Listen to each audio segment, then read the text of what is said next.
So hello everyone, welcome back to our YouTube channel. आज दोबारा से मैं हाजिर हूं आपके साथ एक नए गेस्ट को लेके, जिनका शॉर्ट्स में एक बहुत जबरदस्त किस्म का चैनल है and he has more than 600K subscribers and soon he is going to get a golden play button too. हम वेलकम करते हैं नुमान को। अच्छा, सबसे पहले नुमान अपने बारे में थोड़ा सा बताएं कि आप कहां से हैं और यूट्यूब ऑटोमेशन में आपने कब स्टेप इन किया। मेरा ताल्लुक अटक सिटी से है और 2020 में यूट्यूब पे आया था, जिसमें मेरा गेमिंग चैनल था जो कि बाद में टर्मिनेट हो गया था। फिर मैंने यूट्यूब कुछ टाइम के लिए कनेक्ट कर दिया। फिर 2023 में मैंने एक अपना ऑटोमेशन चैनल बनाया जो कि बहुत ही अच्छा चल गया और 2023 के एंड तक मोनेटाइज्ड हो गया। फिर मैंने 2024 में एक और चैनल बना लिया जिस पे अराउंड 80K हैं अभी। और अभी मेरा थर्ड चैनल भी बन चुका है जिस पे भी 1K सब्सक्राइबर्स भी हो गए हैं 12 डे में। जबरदस्त।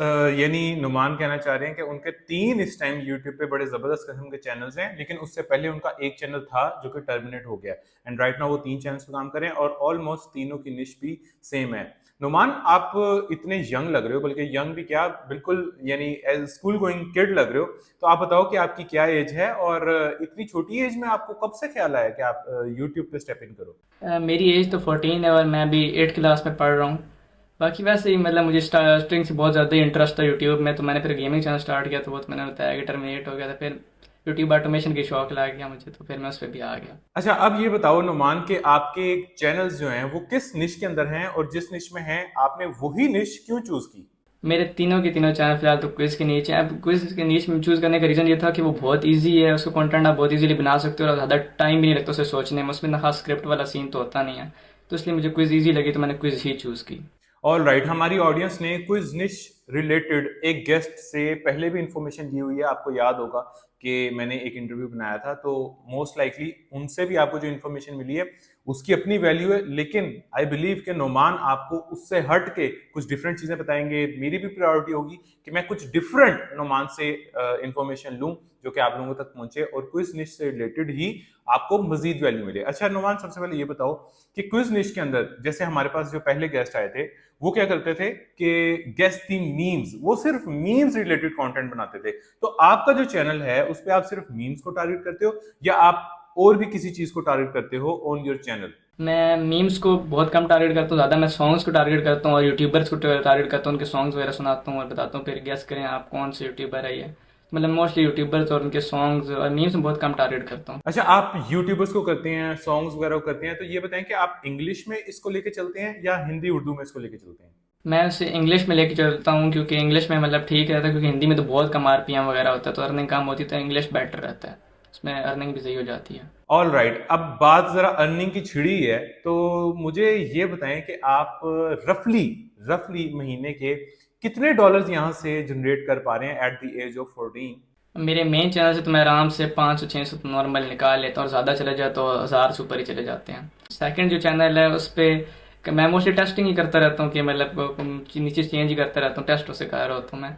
तो उस पर मेरे आराम से 200 से ज़्यादा ही निकलते हैं उससे भी। और अब वो जो वायरल जाता है तब तो वो 600-700 निकाल ही लेता है आराम से। ठीक है, अभी ये आपने जो वर्ड यूज किया ना टेस्टिंग वाला, इस पे हम लेटर ऑन अभी आते हैं, पूछते हैं कि आप क्या टेस्ट करते हैं, कैसे टेस्ट करते हैं, उसका पर्पस क्या होता है। इस पे हम अभी आते हैं, लेकिन उससे पहले मैं एक वीडियो क्लिप प्ले करके दिखा देता हूं कि किस तरह से नुमान अपनी ये शॉर्ट जनरेट करते हैं। नुमान के चैनल की एक बहुत ही छोटी सी क्लिप अभी ये आपके सामने है। Choose a play button for Ronaldo.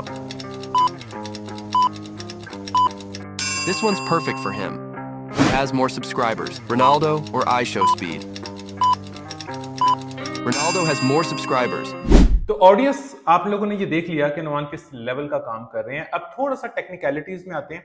Numan, ये बताओ कि आप जो आइडियाज लेते हो कि मैंने अगली वीडियो किस टॉपिक पे बनानी है, किस यूट्यूबर पे बनानी है या किस सॉन्ग पे आऊंगा, ये आइडियाज आपको कहाँ से मिलते हैं। ये मैं देखता हूँ कि उस वक्त ट्रेंडिंग में क्या चल रहा है। पीछे मैंने अपनी वीडियो में क्रिस्टियानो रोनाल्डो को टारगेट किया था, इसलिए किया था क्योंकि उसका उस वक्त नया नया यूट्यूब चैनल बना था तो लोग बहुत ज़्यादा सर्च कर रहे थे उसे। तो मैंने उसे देखा तो फिर मैंने उसके रिलेटेड थोड़े क्विज बनाए और फिर उन्हें मेरे वीडियो उनके लिए बना ली। मतलब फिर मैं ज़्यादातर ऐसे ही करता हूँ कि ट्रेंडिंग में देखता हूँ किसकी वीडियो चल रही है। जैसे पीछे आई स्पीड लाइव स्ट्रीम कर रहा था बहुत ज़्यादा, तो फिर मैंने उसे भी टारगेट किया था। जो चीज़ ट्रेंडिंग में जा रही होती है मैं उसे पकड़ता हूँ और उस पर क्विज बना देता हूँ। लेकिन नुमान, ट्रेंडिंग अगर हम पाकिस्तानी यूट्यूब ऐप ओपन करें तो हमें तो यहाँ पे यहाँ के ट्रेंड्स नजर आएंगे। आप किस तरह से मेक श्योर करते हो कि आपको यूएस, यूके, कनाडा, ऑस्ट्रेलिया जैसे कंट्रीज के ट्रेंड्स आपके सामने आए और आप उनको देख के अपना कंटेंट फर्दर प्लान करो।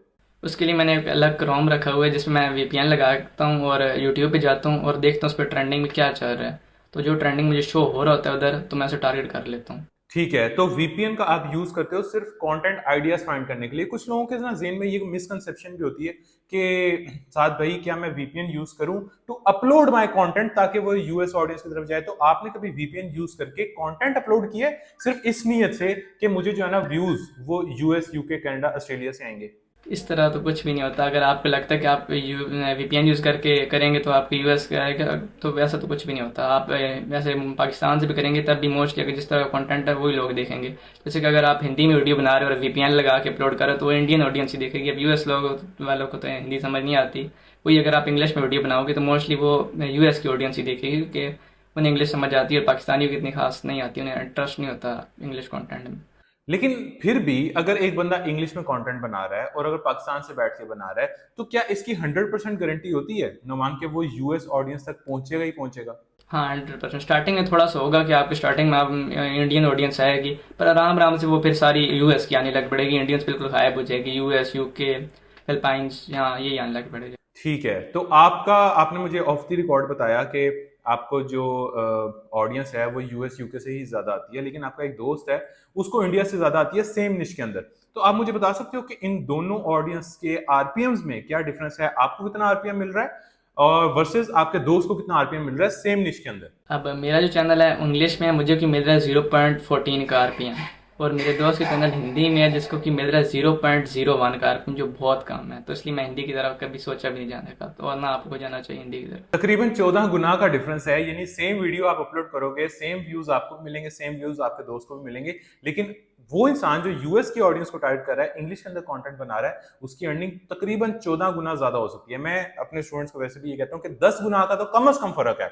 लॉन्ग फॉर्मेट हो, शॉर्ट फॉर्मेट हो, जोन सी मर्जी निश हो, कम से कम 10 गुना का फर्क आपकी अर्निंग में आ जाएगा अगर आपकी ऑडियंस पाकिस्तान, इंडिया से है वर्सेस आपकी ऑडियंस यूके, यूएसए, ऑस्ट्रेलिया से है। ठीक है, यहां तक तो हमें क्लियर हो गया।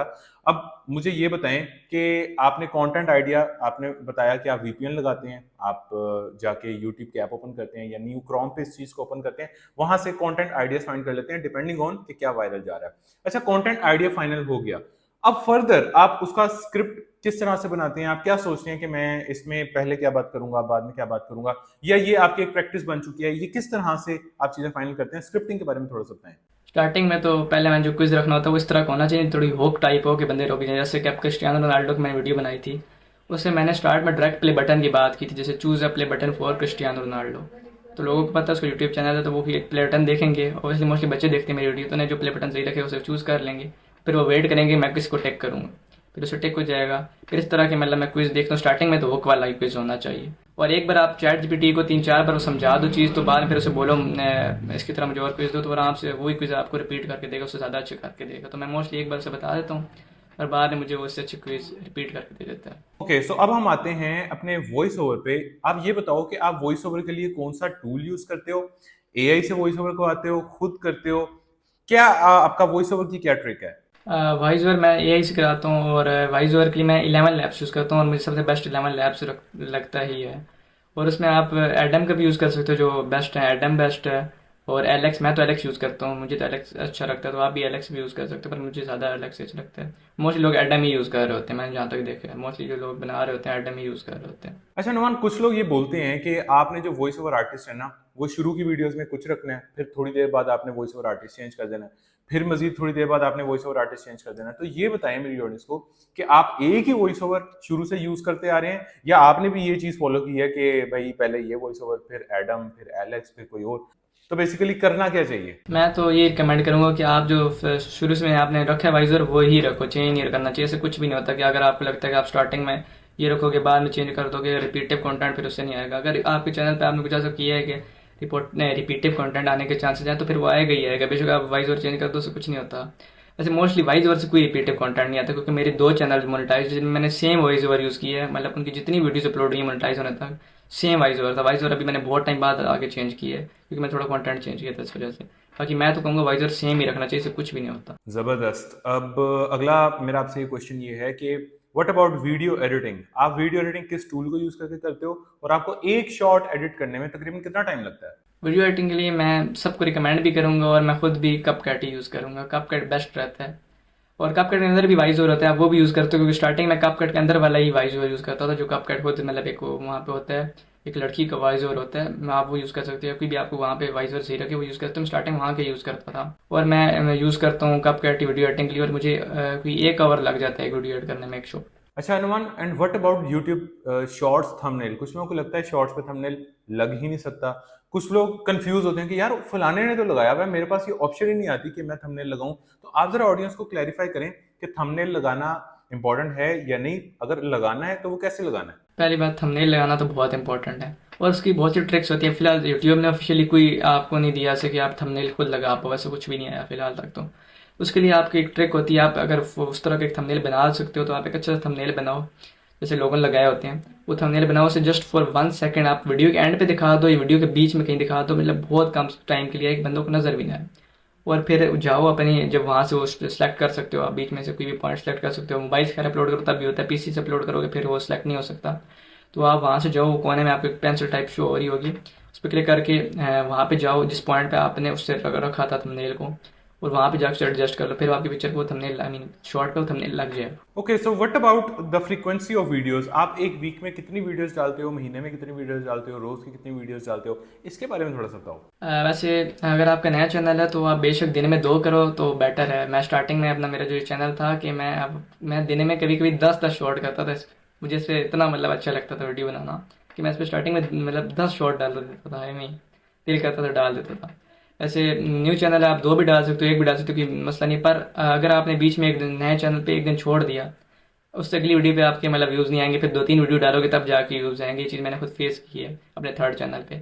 तो स्टार्टिंग में मैं आपको ये रिकमेंड करूंगा कि एक दिन भी ना छोड़ो। इससे एक तो ये होता है कि आपका चैनल जल्दी अनफ्रीज हो जाता है, नहीं तो बहुत टाइम लगता है अनफ्रीज होने में। और मैंने अपना, मेरा जो भी ये मेन चैनल है इसमें मैंने कभी भी नहीं छोड़ता। मैं मतलब अभी 30 डेज में रेगुलर अपलोड करूंगा, एक दिन भी नहीं छोड़ूंगा। जबरदस्त। नुमान ये कहना चाह रहे हैं कि आप शुरू में अगर अपनी कंसिस्टेंसी मेंटेन नहीं करोगे तो एल्गोरिदम आपको पनिश जरूर करेगा, फिर आप बाद में कहोगे कि यार मेरे 0 व्यूज से ऊपर नहीं जा रहे या एक सर्टेन कैप से ऊपर नहीं जा पा रहे मेरे व्यूज। वो इस वजह से हैं कि शायद आप अपनी फ्रीक्वेंसी को मेंटेन नहीं कर रहे, अपनी कंसिस्टेंसी को मेंटेन नहीं कर रहे। ऑल राइट, तो अब ये बताओ नुमान कि आप अपने जो शॉर्ट्स हैं उनके टाइटल्स को कितनी इंपॉर्टेंस देते हो? क्या हर टाइटल आप एक जैसे ही रखते हो, या टाइटल मैटर नहीं करते, या टाइटल बहुत ज़्यादा मैटर करते हैं, या इनको एसईओ ऑप्टिमाइज करते हो? टाइटल्स के बारे में थोड़ा सा गाइड करो। अब लॉन्ग खैर शॉर्ट वीडियो में टाइटल में मैटर नहीं करते, लॉन्ग में ज़्यादा करते हैं। मेरी वीडियो तो मुझे टाइटल सेम ही होते हैं, मतलब अब देखा जाए मेरी जो पहले गैस तमीम होती है उसमें भी सेम टाइटल होता है, जस्ट करेक्टर के नाम ऐड हो जाते थे, थोड़ा चेंज होता था, मतलब सेम ही होते हैं। और अभी मेरे सेम ही होते हैं टाइटल में खास कोई चेंजिंग नहीं होती। बट अगर आपकी थोड़ी अलग नीच है, जैसे कि कोई फैक्ट में होती है, तो स्टार्टिंग में कुछ ऐसा टाइटल लिख दो जैसे कि this video will blow your mind, की ऐसा टाइटल लिख दो कि लोग पहले नज़र तो उनकी पड़ेगी आपकी शॉर्ट की थंबनेल या जो भी आपने लगाया होगा उस पर, दूसरी नज़र उनकी पड़ती है टाइटल पे।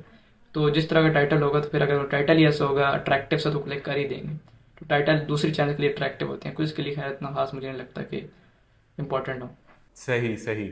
अच्छा नुमान, अब मेरा ना 1-2 क्वेश्चन आपसे रह गए हैं। मेरा ये क्वेश्चन है कि आप माशाल्लाह महीने के $500-600 कमा रहे हो, which is equivalent to 1.5 lakh के आसपास या 1,80,000 के आसपास पाकिस्तानी रुपीज़ में। आप ये बताओ कि अगर एक बंदा 1.5 लाख या 1.25-2 लाख कमा रहा है, तो उसका यानी कि आपका महीने का एक्सपेंस कितना है? कितनी को इन्वेस्टमेंट आपको करनी पड़ती है? आज तक अगर आपने, ये जनवरी से आपका चैनल मोनेटाइज है या पिछले साल से आपने चैनल बनाया हुआ है, 1.5 साल में आपका इस चैनल पे पैसा कितना लगा है? जो कि एक आम आदमी के लिए आंसर होगा इसमें कि उसके भी इतने पैसे लगेंगे तभी जाके वो महीने के 1,80,000 कमा सकता है। अभी जो मेरा मेन चैनल है इस पे तो अभी तक मैंने मतलब अभी जाके कोई एक एडिटर को हायर किया, उससे पहले तो मेरा 1 रुपया भी नहीं लगा, बिल्कुल 0 रुपीस। मतलब मैंने बिल्कुल फ्री में सब कुछ करा रहा था। And what about the tools? क्या आपने कोई पेड टूल्स बाय किए हुए हैं वॉइस ओवर के लिए, मे बी एडिटिंग के लिए? कोई टूल ऐसा है जो आपने पेड बाय किया हो और आपकी वहां पे महीने की कुछ इन्वेस्टमेंट लगती हो? नहीं, मैंने पेड टूल मतलब अब कपकैट में कुछ अगर आपने हैवी यूज़ करना है, कुछ ऐसा करना है, तब उसे आप पेड बाय कर सकते हो। 11 लैप में मैंने अभी यूज़ करना स्टार्ट किया जब मेरा नया कंटेंट स्टार्ट हुआ है।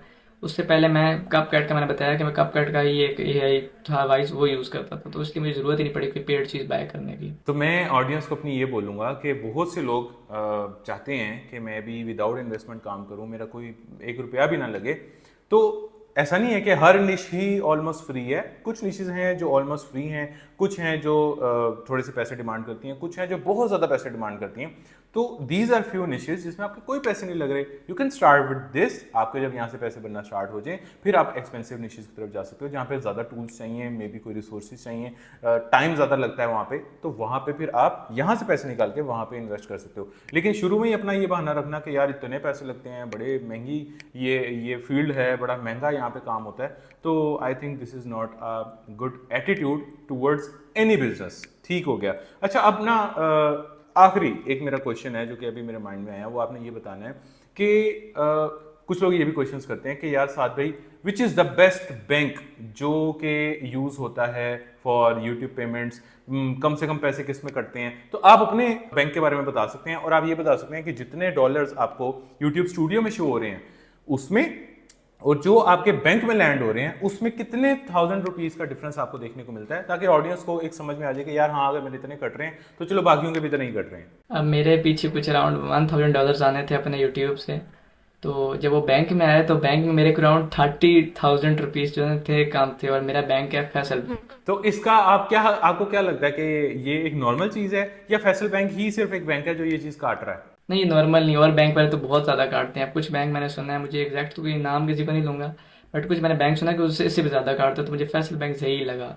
और इन्होंने ड्रामे भी नहीं किया स्टार्टिंग में, अगर आपकी कोई अर्निंग ज़्यादा आ जाए तो वो बैंक आपका अकाउंट ही बंद कर देता है, कहता है मैं प्रूफ दिखाऊँ, तो वो इशू मेरा नहीं आया, तो मैं इस वजह से खुश हूँ उनसे। ठीक है, चलें, ये कोई स्पॉन्सर्ड वीडियो नहीं है, ना हम किसी को प्रमोट करें, बस मेरा मकसद ये था कि मैं आप लोगों को बताऊं कि यार ये नॉर्मल है, मेरे भी करते हैं, नुमान के भी करते हैं, जितने गेस्ट आज तक आए हैं उनके भी करते हैं, इट्स वेरी वेरी नॉर्मल। और आपके भी अगर कटें तो कोई बात नहीं, बीच में कुछ इंटरमीडियरी बैंक्स होते हैं जो बेसिकली पेमेंट काट रहे होते हैं, ना आपका बैंक काट रहा होता है ना वहां से यूट्यूब काट रहा होता है, लेकिन इंटरमीडियरी बैंक्स ये कुछ पेमेंट्स काटते हैं। डेफिनेटली आपका खुद का बैंक भी इस चीज़ को काटता है, गवर्नमेंट ऑफ पाकिस्तान भी इसमें कुछ ना कुछ टैक्स लेती है, लेकिन जो मेजर पोर्शन है वो बीच का जो इंटरमीडियरी बैंक है वो वहां से वो चीज़ कट रही होती है। आप पाकिस्तान को कोई भी बैंक कर लेंगे, लेकिन एक सर्टेन अमाउंट आपकी फिर भी कटनी ही कटनी है। So I think that was all for today. Thank you so much Numan, हमारी ऑडियंस को टाइम देने के लिए, वैल्यू देने के लिए। आई होप सो कि बहुत से लोगों के क्वेश्चंस क्लियर हुए होंगे। अब मुझे आपने कम से कम इस वीडियो पे 1000 लाइक्स देने हैं ताकि